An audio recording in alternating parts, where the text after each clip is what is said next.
सभी छोटे बड़े श्रोताओं को सुनीता भटनागर का प्यार भरा नमस्कार। ऑडियो स्टोरीज के हमारे चैनल कहानी जगत में आप सभी का स्वागत है।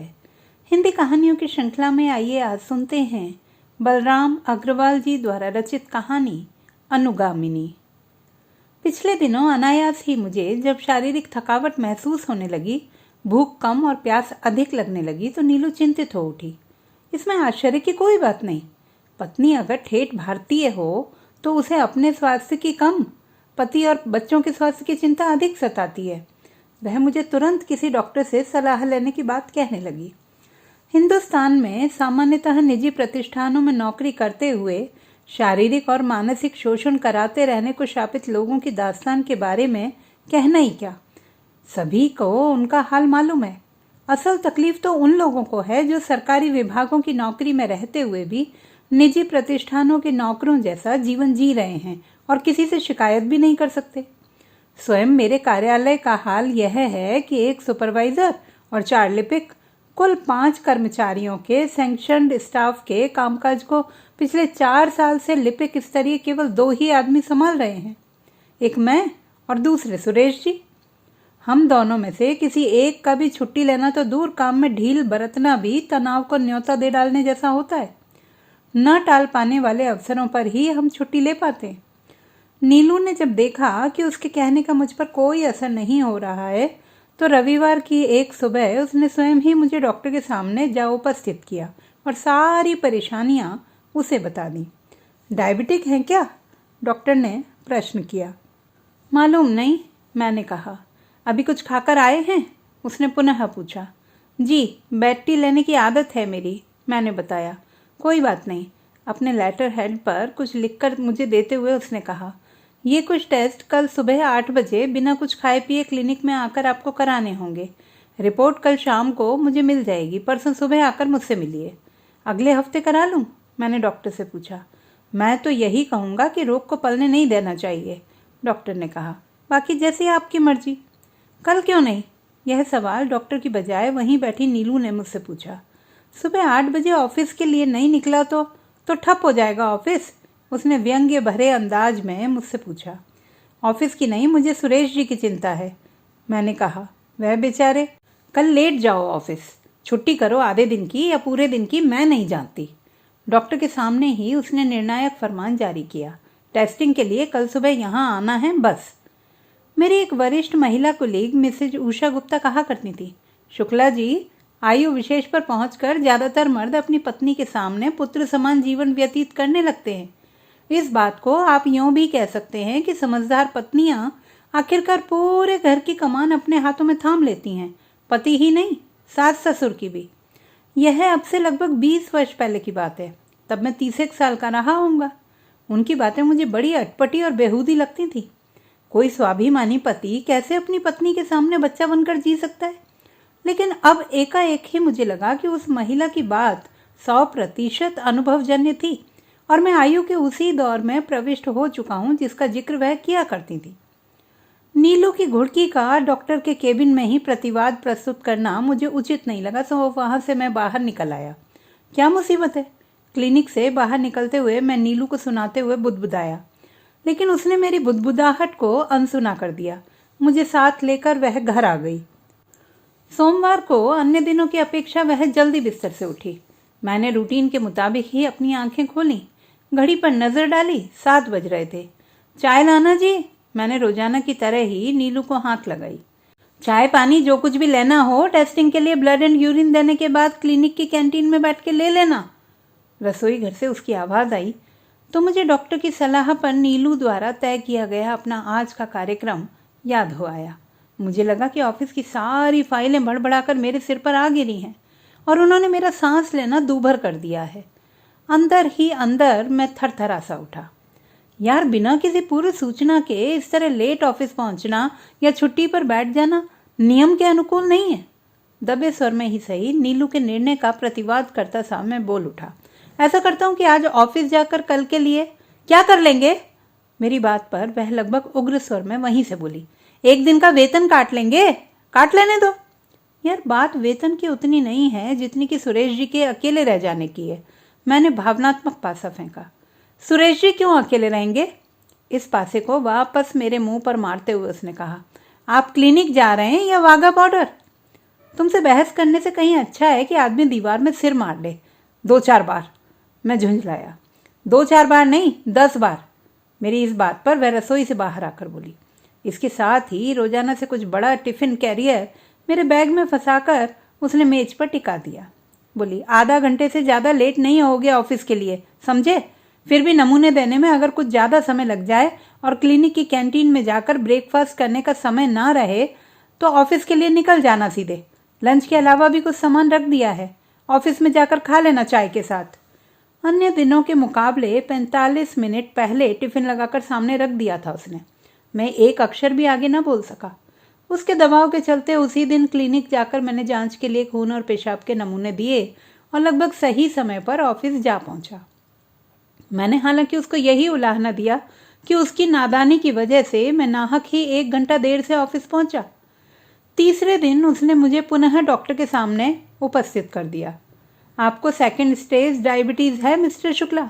मेज पर रखे बहुत से लिफाफों में से मेरे नाम वाले लिफाफे से निकालकर रिपोर्ट को पढ़ते हुए उसने कहा, बट यू डोंट वरी, भीतर किडनी लंग्स वगैरह सब ठीक ठाक हैं, अभी कुछ बिगड़ा नहीं है। यह 1 गोली और 1 कैप्सूल सुबह नाश्ते से 10-15 मिनट पहले लेना शुरू कर दीजिए, बस। इन दवाइयों के अलावा कुछ और? नीलू ने पूछा। कुछ नहीं, उसने कहा। मीठी चीज़ें खाना एकदम बंद।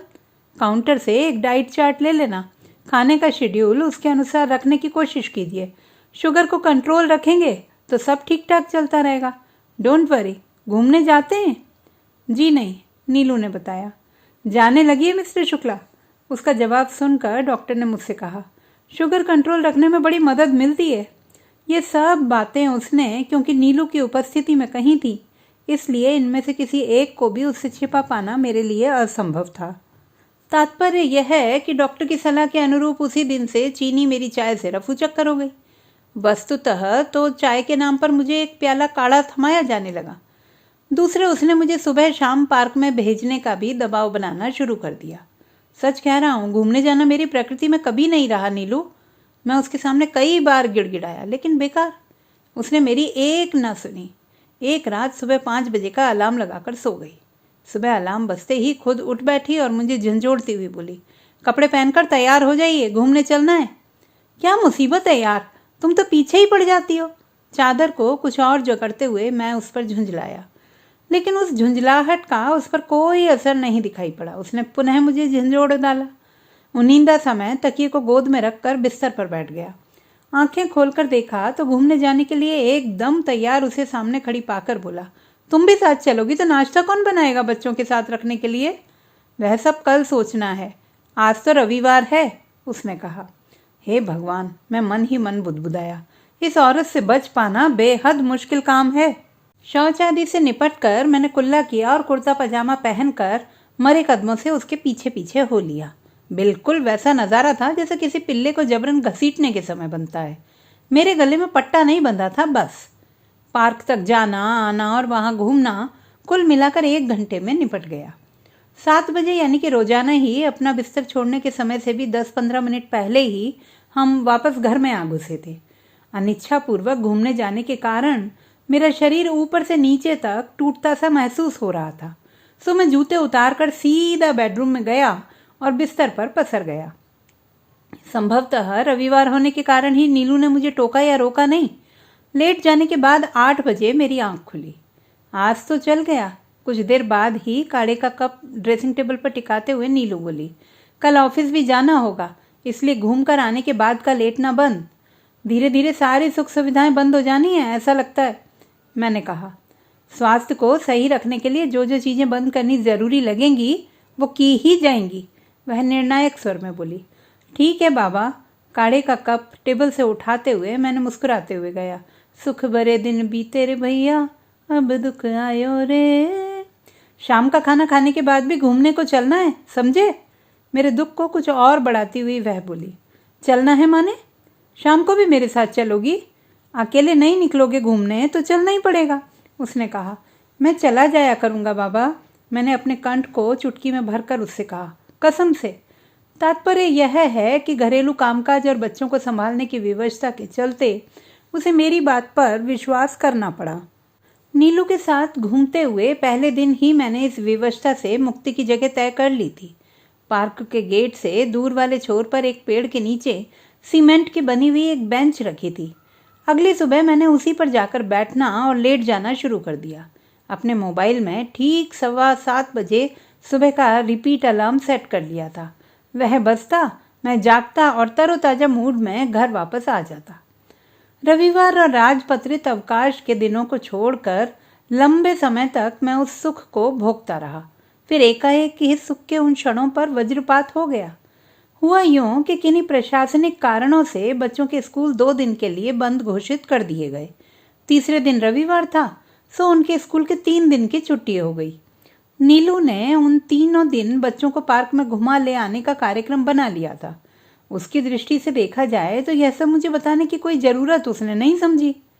पहले दिन मैं अपने रूटीन के अनुरूप घर से निकला और पार्क की बेंच पर जा पसरा।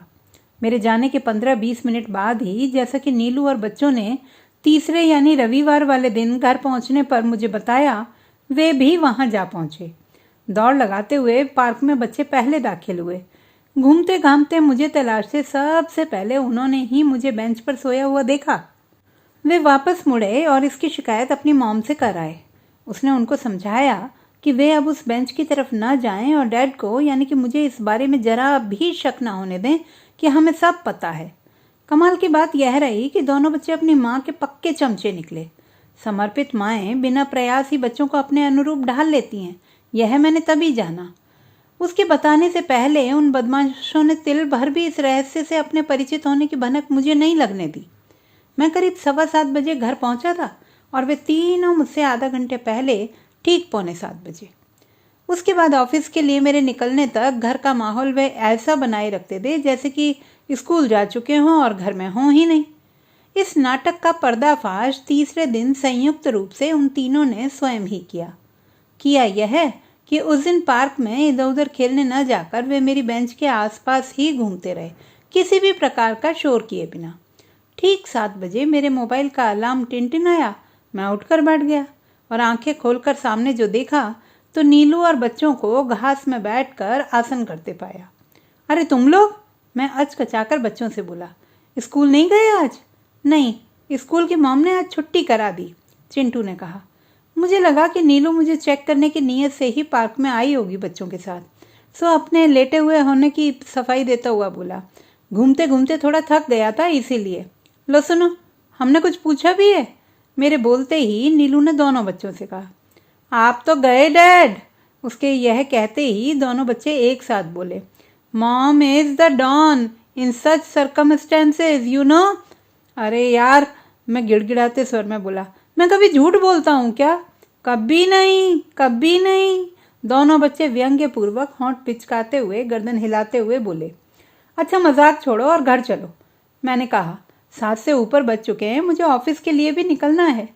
मेरी इस बात पर किसी ने कुछ नहीं कहा, सबके सब उठकर खड़े हो गए। वहां से चलकर हम घर आए। मैंने यथासंभव अपने आप को सामान्य बनाए रखा। घर पहुंचकर नीलू ने साबुन से हाथ पैर धोए रसोई घर में गई, अपने और बच्चों के लिए नाश्ता व मेरे लिए काढ़ा तैयार कर लाई और बोली, कल से पार्क में अपना मोबाइल साथ नहीं ले जाएंगे आप। उसका यह वाक्य सुनकर मेरे गले में चाय का फंदा लगते लगते बचा। अरे यार, मैं स्वर को सामान्य रखते हुए बोला, तुम विश्वास क्यों नहीं करती हो मेरी बातों पर? उसका कारण तो अभी इसी समय ये बच्चे आपको बता देंगे, उसने भी सहज स्वर में ही कहा। बहरहाल कल सुबह से पार्क में अपना मोबाइल साथ नहीं ले जाएंगे आप। उस 1 घंटे के दौरान कहीं से कोई कॉल आ गई तो? मैंने प्रतिवाद किया। या घूमते घूमते मुझे ही तुमसे या तुम्हें मुझसे कुछ कहना पड़ गया तो? कोई भी कॉल मिस नहीं होगी, वह पूर्ववत बोली। आपका मोबाइल हाथ में लेकर मैं पीछे पीछे चला करूंगी आपके। क्या? यह शब्द कुछ इस तरह निकला कि मेरे मुंह में भरा सारा काढ़ा बाहर आ पड़ा। तो दोस्तों, ये थी हमारी आज की कहानी। आपको कैसी लगी कमेंट बॉक्स में लिखना ना भूलें। चैनल को सब्सक्राइब करें, लाइक करें और मित्रों के साथ शेयर करें।